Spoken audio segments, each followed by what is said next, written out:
காலையிலேயே இந்த பூக்கள பார்க்கும்போது மனசுக்கு அவ்வளோ ஒரு சந்தோஷம். அந்த கலர பாருங்களேன். ஒரு பூ நல்ல சிவப்பு, இன்னொரு பூ ரோஸ், இன்னொரு பூ மஞ்சள். ஒவ்வொன்னும் ஒவ்வொரு கலரு. ஆனா செடி எல்லாமே ஒரே மாரி தான் இருக்கு. ஆனா கலர் கலரா பூக்குது பாருங்களேன். இந்த அழகான பூக்களோட ஆயுள் காலம் கொஞ்ச நேரம் கூட நீடிக்கலங்க. நல்லா மழை பெஞ்சுச்சா, அந்த மழையில அப்படியே அந்த பூக்கள்லாம் அப்படியே சுருங்கி போயிடுச்சுன்னே சொல்லலாம். ஸோ அதுக்காக இந்த பூக்கள் நாளைக்கு பூக்காம இருக்குமா அப்படின்னா இல்லங்க.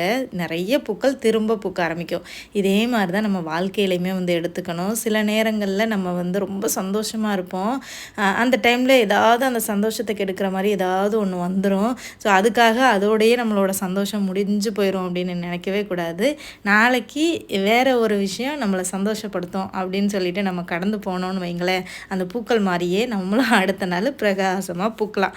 அப்படிதான் இன்னைக்கு காலையில எனக்கு இந்த பூக்கள பார்க்கும்போது தோணுச்சு.